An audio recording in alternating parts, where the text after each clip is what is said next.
আসসালামু আলাইকুম, hello everyone. আজকে আমরা বিগিনার লেভেলের আরেকটি প্রবলেম সলভ করব। খুবই ইন্টারেস্টিং একটি প্রবলেম এবং আশা করি যে আপনাদের সকলেরই ভালো লাগবে। তো আমরা প্রথমে প্রবলেমটি পড়ে দেখি। প্রবলেমের নাম হচ্ছে এরিয়া অফ সার্কেল। এখানে লেখা রয়েছে the formula to calculate the area of circumference is defined as A equal pi R square. Considering to this problem that pi equal 3.14159, অর্থাৎ এখানে বলা হয়েছে যে একটি পরিধির ক্ষেত্রফল বের করতে হবে এবং এটার জন্য একটা সূত্র রয়েছে।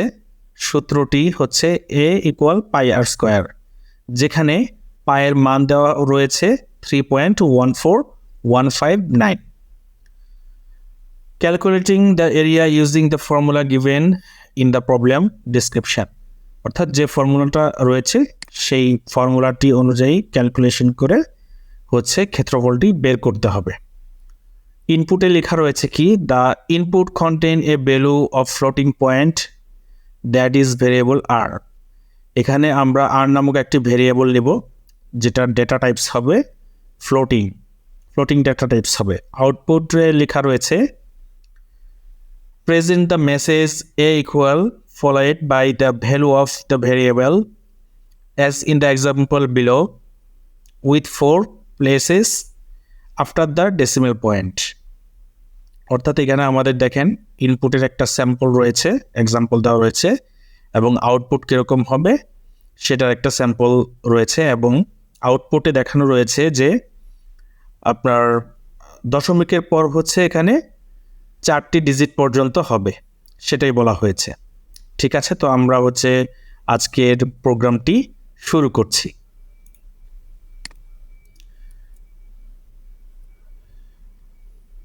প্রথমে আমাদের দেখেন এখানে একটি ইনপুট নিতে হবে ফ্লোটিং ডেটা টাইপস, যেখানে আর নামে আমরা একটি ভেরিয়েবল দেব। তারপর আমাদের ডেটা টাইপস হবে, আমি একটু জুম করে নিচ্ছি আপনাদের বোঝার সুবিধার্থে।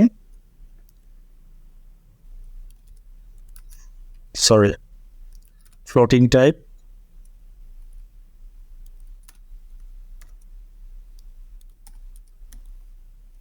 একটি ইনপুট নিয়ে নিলাম। তারপর আমাদের যেটি করতে হবে,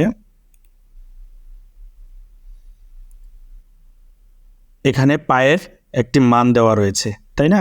তো আমরা পায়ের মানটা উল্লেখ করে দেই।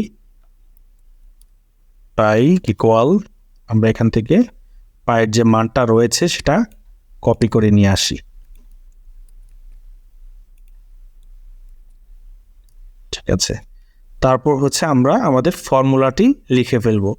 যে ফর্মুলাটি রয়েছে আমরা হুবহু এখান থেকে কপি করে নিয়ে আসি আরেকটি ভেরিয়েবল, অর্থাৎ এ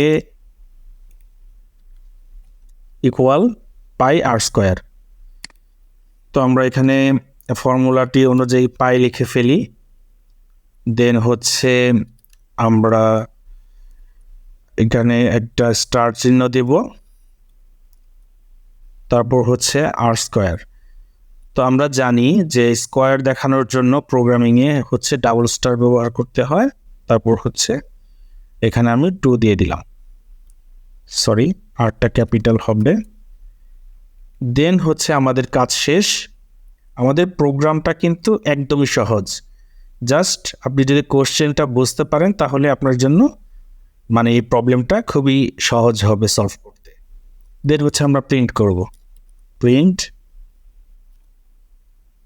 আমরা কিভাবে প্রিন্ট করব, আমাদের আউটপুটটা কীরকম হবে? আমাদের আউটপুটটা এইরকম হবে।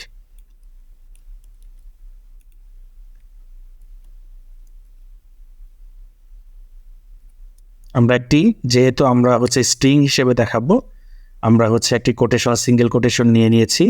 এটা আমরা জানি যে আমরা এর আগের ভিডিওতে আমরা দেখেছিলাম যে ফরম্যাটিং কিভাবে করতে হয়। তো আমরা ফরম্যাটিংটা করে নেব। ম্যাথমেটিক্যাল ফরম্যাটিং করার জন্য আমাদের কার্লি ব্র্যাকেট ইউজ করতে হয়। তার ভিতরে আমরা যাকে প্রকাশ করব, অর্থাৎ এই ভেরিয়েবলকে আমরা প্রিন্ট করতে চাই, একে নিয়ে আসলাম এবং কি করতে হবে, এই যে সিঙ্গেল কোটেশন আছে তার আগে এফ দিয়ে দিতে হবে। এখন দেখেন আমাদেরকে আরেকটা বিষয় এখানে বলা হয়েছিল, যেটা হচ্ছে যে আমাদের দশমিকের পর 4টি সংখ্যা হবে। এই বিষয়টি প্রকাশ করার জন্য খুব একটা ইজি ওয়ে আছে, আমরা হচ্ছে কোলন দিব, দেন ডট 4f।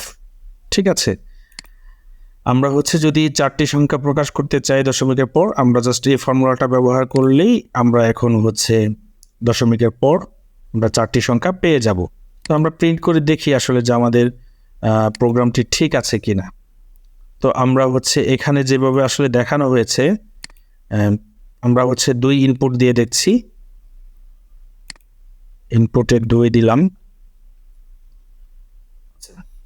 দেখেন এখানে আমাদের রেজাল্টটা যেরকম হওয়ার কথা ছিল ঠিক সেরকমই হয়েছে, দশমিকের পর 4টি সংখ্যা আমরা এখানে পেয়ে গেছি, অর্থাৎ আমরা একটি পরিধির ক্ষেত্রফল প্রকাশ করতে পেরেছি প্রোগ্রামিংয়ের মাধ্যমে। তো আশা করছি যে আজকের এই প্রবলেম সলভিংটি সবার কাছে খুবই ইজি লাগবে। এটা খুবই বিগিনার লেভেলের একটি প্রবলেম সলভ। তো আমরা নেক্সট ভিডিওগুলোতে আরও আস্তে আস্তে অ্যাডভান্স লেভেলের দিকে যাব। ধন্যবাদ সবাইকে, দেখা হচ্ছে নেক্সট ভিডিওতে। আসসালামু আলাইকুম।